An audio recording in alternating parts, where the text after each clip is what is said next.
This is CityCast Chicago. I'm Jacoby Cochran, and here's what Chicago's talking about.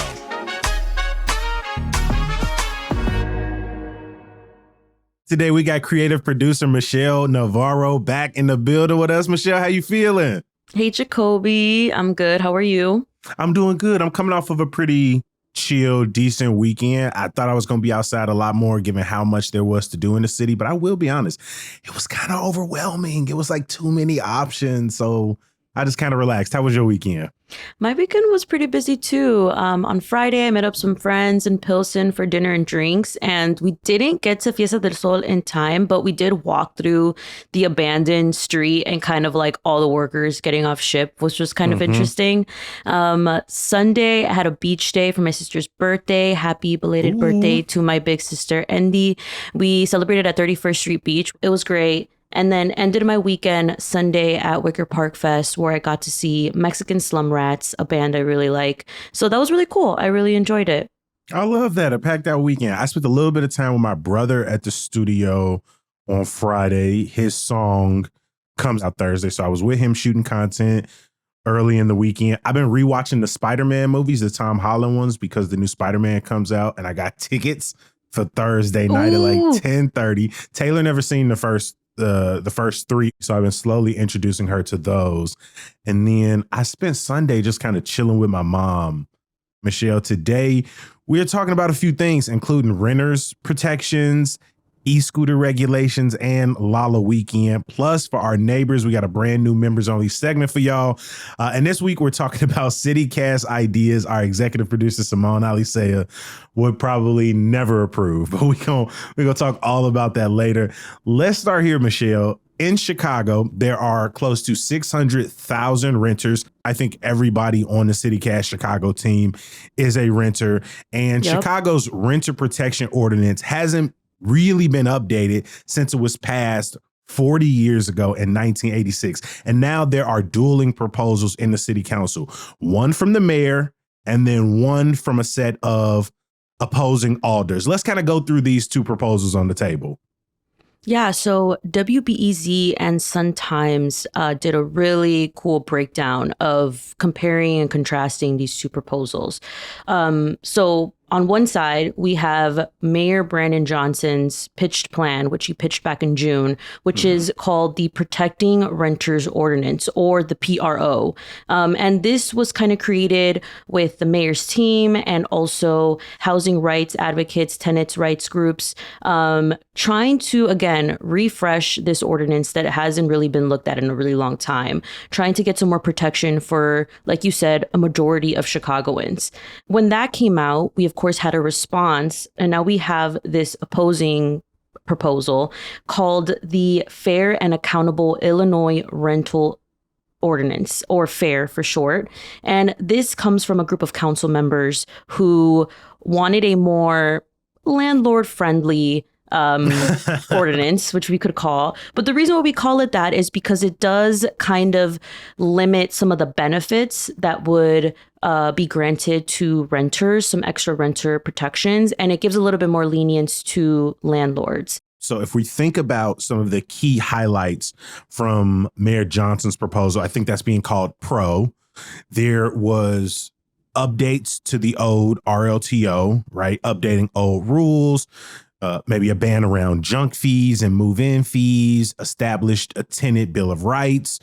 One of the major updates would have been just cause for eviction. As of now, in the RLTO, a landlord can choose not to renew your lease for any reason, and they don't really have to tell you. Maybe they want to rehab the building and up the price. Maybe they just want to kick you out. This would require landlords to give you a clear reason why, and then some additional protections around if you're forced to move out and move to another place. It also would establish a citywide rental registry and create a Bureau of Rental Housing Services. Those were just a few of the major components. And then ultimately some of the major reasons that alders pushed back and created their alternative proposal, which is nothing new for this city council, Michelle. We are currently operating off of a city budget that wasn't pitched by the mayor, but instead an opposition budget or an alternative budget pitched by some city council alders that was pushed through. So this idea of the mayor putting out a proposal, alders pushing back with a new proposal, we've kind of seen it go both ways in this administration. Definitely. What's interesting is that both different proposals, like both sides are kind of agreeing that a majority of what's in there is, similar to the city's already existing residential landlord and tenant ordinance. So a lot of it's the same, but that like 2% that is different is like drastic, implications like you mentioned. And so one of the main ones, like you mentioned, right, just cause. Right now, landlords aren't required to give you a reason if they don't want to renew your lease. Let's say your lease is about to end and you want to renew, but your landlord says you can't renew anymore. You're going to have to find a new place to stay, no matter how long you've been living there. It's just kind of up to them. Usually landlords will say, we're going to remodel, we're going to be doing renovations, or, maybe they want to live in the unit themselves or whatever reason. They don't need a reason to tell you. This new proposal, the pro, would require landlords to give a reason of why they won't renew your lease. And they would also be asked to pay a relocation fee, which could be from between $3,000 to $5,000, depending on the circumstances, right? Yeah, and if you qualify. Right. If you qualify, you would get assistance, which is something that a lot of renters, renter advocate groups say that it is a really important protection for renters to have, especially if, you are someone who has been living in a building for a very long time. And maybe you were in a situation where you didn't have a security deposit, so you aren't getting any money back. You just had a bunch of move-in fees. And, if you find out 6 weeks, a couple months before your lease is up that you got to move and you have any money coming back from the landlord, that puts you in an incredibly difficult position. Even if you are planning months ahead, this is a lot of stress on people. And so as you point out, the pro would require landlords to give that reason and pay this relocation fee. In the alternative proposal that was put forward, what is the fair plan?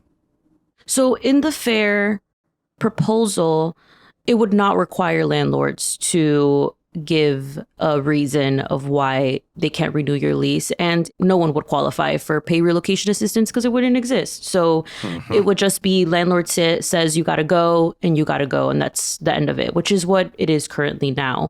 Another element that is pretty different, looking at pro and fair, the rental registry. So tenant groups have advocated for a citywide database that would have all this information on landlords and on buildings. And so this kind of comes out the idea that a lot of landlords aren't being held accountable for neglectful living situations because they oftentimes hide behind corporate entities or LLCs as well. And so you have the name of an LLC, but you don't have the name of the actual person that you can contact and be like, hey, my apartment's flooding. Hey, there's water leaking. Hey, my heat is not working. And so this was kind of a move for coming from tenants advocates saying we need a database that has all the buildings, all the names of the landlords, all people, so that we can hold people accountable. Also, so that, renters like me and you, Jacoby, we can, when we're looking into apartments, we can consider that in our search and do a little bit of research of how these landlords are operating.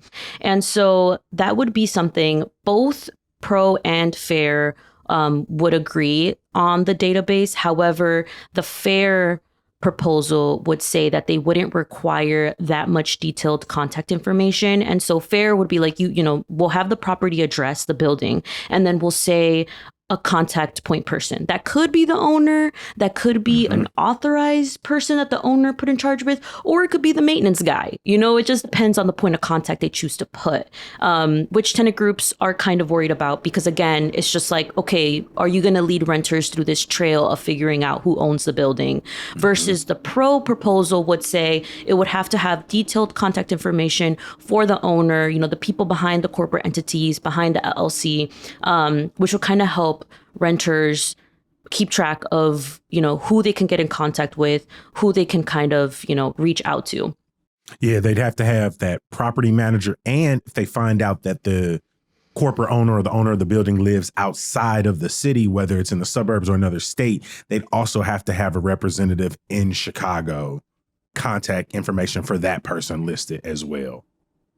Another big difference too is on who's going to run the database. And so the FAIR proposal is looking to use AI, like quote unquote off the shelf technology to run the database. And they would also leave the Department of Buildings to, take action when they need to, reach out to a landlord, make sure that they're following the rules and regulations.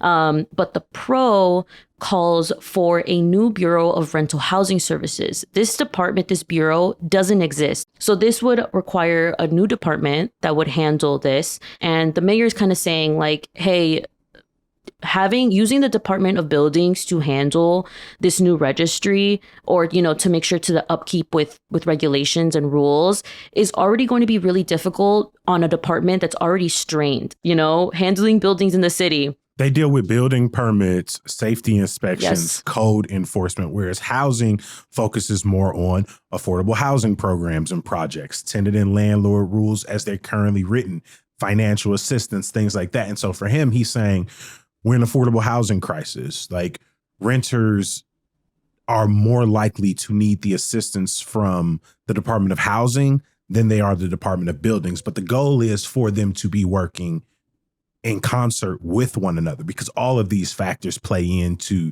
the safety and security of your housing at the end of the day.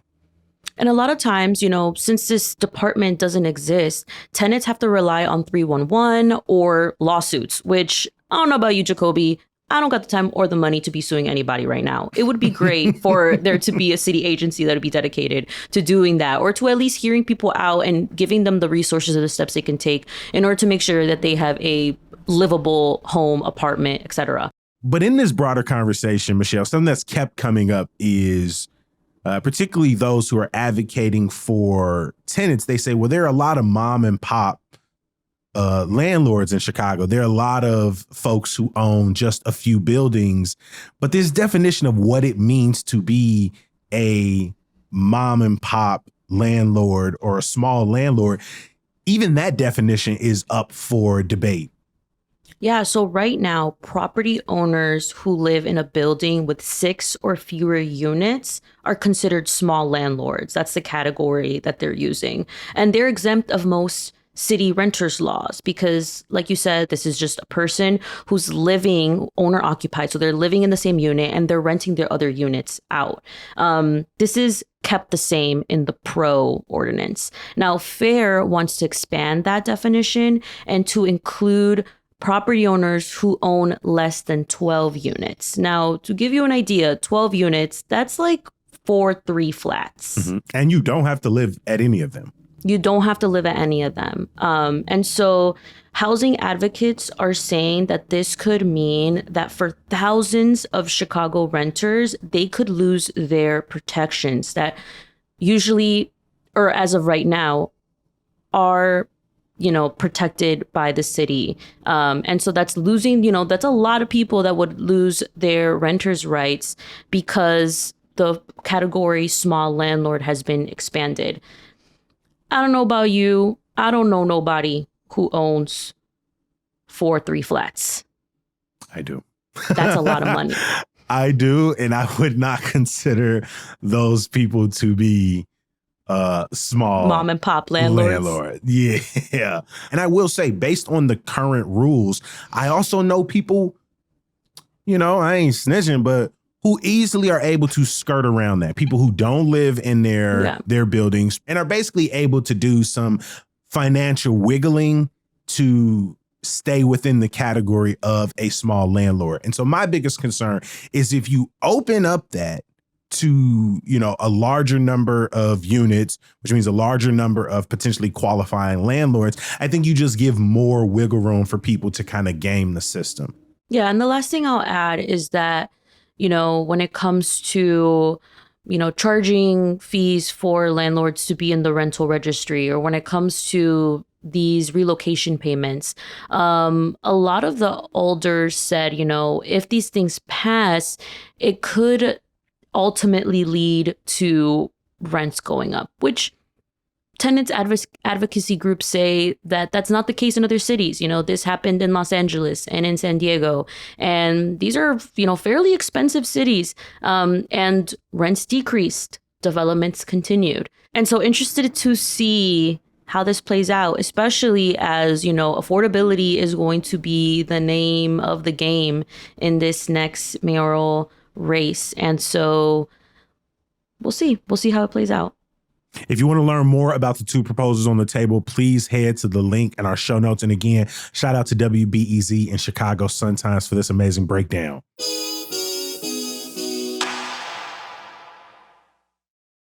Michelle, I have not been shy in admitting that I love the city's e-bikes and e-scooters so much that earlier this year, I actually bought myself an e-bike. So I haven't been using the lifts and the divvies nearly as much. But what I did see recently is that one alder and one ward in Chicago is kind of taking it into their own hands to increase the number of regulations in the 48th ward. What's going on up in Edgewater?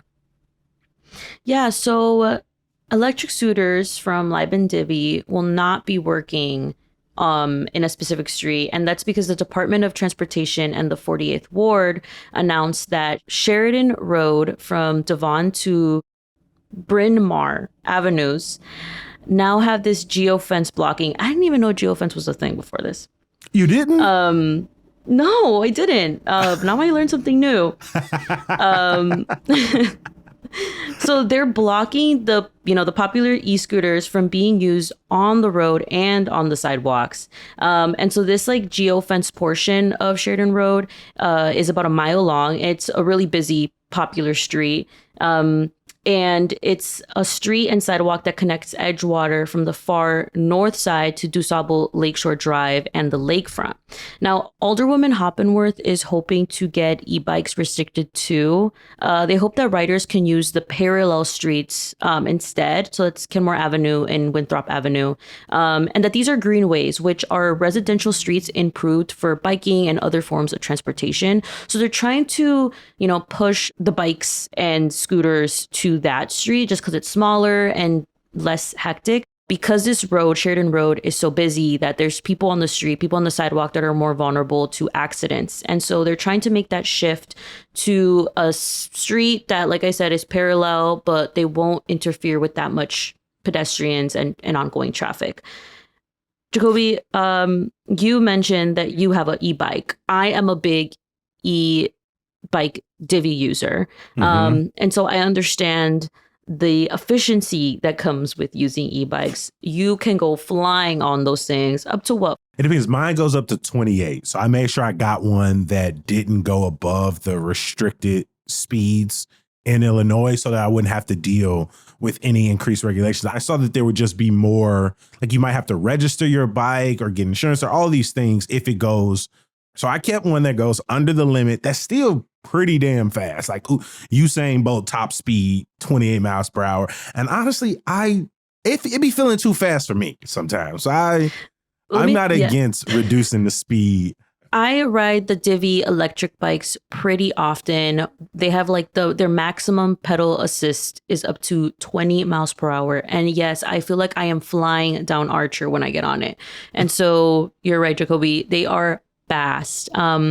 It makes sense why they are potentially dangerous. The motor does automatically shut off when you get to 20 miles per hour, which is nice to hear. But yeah, 20 miles per hour, getting hit by a 20 mile per hour bike could be very, very serious. Nah, that is tough. It looks like electric divvy bikes are allowed on the 606. But the electric scooters are not. And I've been riding a scooter towards Lakeshore Drive. And what happens if you go into a geofenced area, your scooter immediately starts throttling down to the point that you can no longer ride it. And that really sucks because you may get, like I also have been stopped on the University of Chicago campus. And I got like half a block in, it slowed down. And then you got to basically get off and walk it out of the restricted area. And so the geofencing works pretty well. And I've also been on scooters that if you're on the sidewalk, it just plays like a really loud alarm.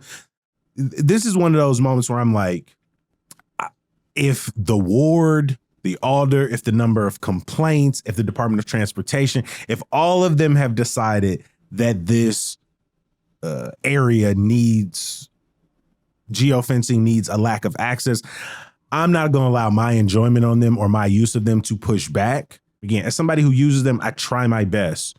It only took me almost hitting somebody on the sidewalk one time to be like, all right, not even when I think no one's outside, nothing's going on, or I'm trying to quickly, or, you know, I'm in a situation where like there isn't great bike lane coverage. And so I'm like, oh, I don't want to be like right in traffic. Let me hop on the sidewalk for a while.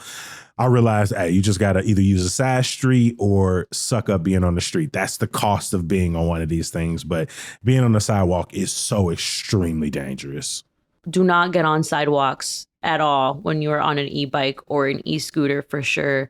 But because of this whole e-bike or e-scooter, you know, restrictions, and of course people for right reason being worried about them being on sidewalks, our creative producer Emmy Mack told us that, you know, she has a regular scooter, not an electric scooter, like a razor. Yeah. Yeah. And she loves it, and she's on it on the sidewalk all the time. But she said that because, you know, recently there's all this talk about accidents and these new regulations coming in. She feels a little less welcome on the sidewalk on her regular scooter. The judgy so she eyes might be get there. looks. Yeah, which I think is kind of funny. But again, it's a direct response. And so my hope is that these restrictions kind of remind people of, you know, being safe when riding electric scooters or bikes. And also because if you don't pay attention to these restrictions, there's hefty fees. And so I know that Alderwoman Hoppenworth, there's signs now pointing to folks to take the right route and reminding them that there is a $200 fee for riding on sidewalks. And so ride at your discretion. If you are riding a bike, e-scooter, whether it's electric or not, wear your helmet, please. Yeah. It's so important to be safe. You might feel like a dweeb, but it's not that deep. Just wear the helmet. I want to gather some data on this. If you're still listening, hit us up, 773-780-0246. One, do you ride the e-bikes and e-scooters? That's question number one. Question number two, how prolific have they been in your neighborhood on your side of town? Three, does the city need to do more to regulate them, whether it's overall rider etiquette, where people can ride, how fast they can go? Let us know. We want to hear from y'all. 773-780-0246.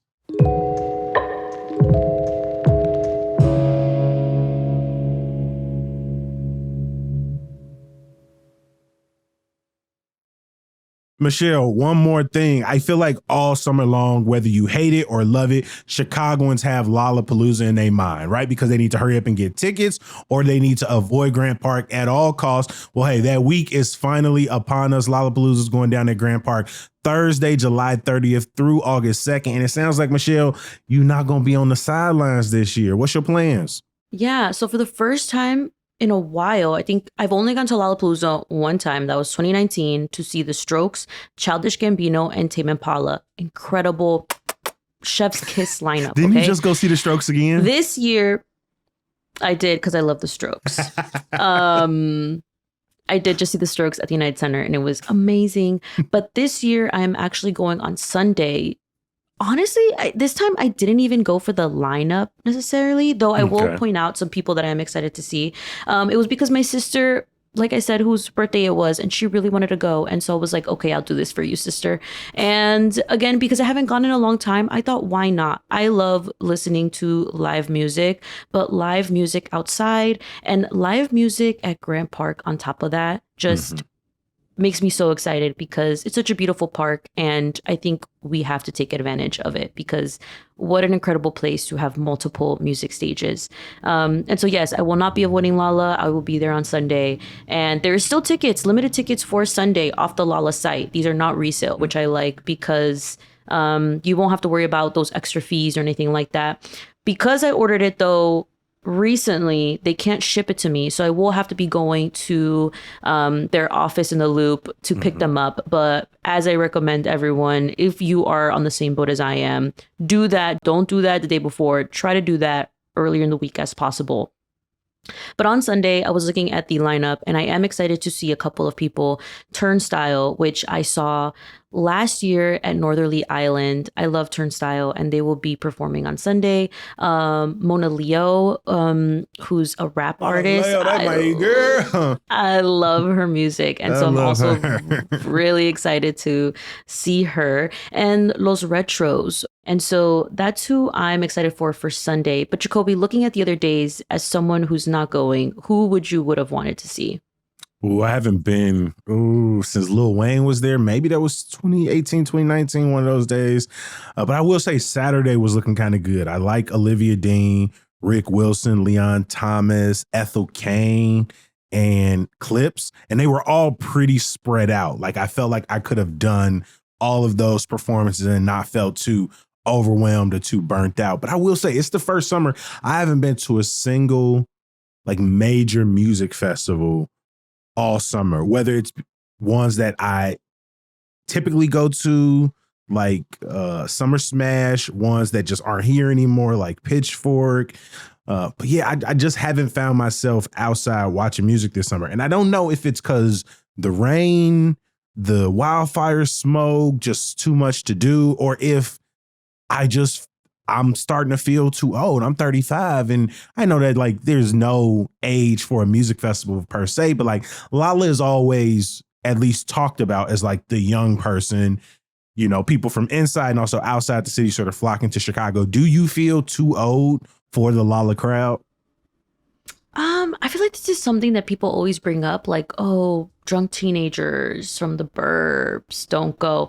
I'm not gonna let them kill my vibe. Like as Chicagoans, we should get to enjoy the parks as much as we can, especially large, you know, world-class music festivals like Lollapalooza. Like, why are you going to let some teenagers, you know, taking the train for the first time all year, you know, kill your vibe? I'm not going to let that happen to me. I think when I was younger, I was a little bit more like, ugh, you know, but now I'm just kind of like, I want to be outside.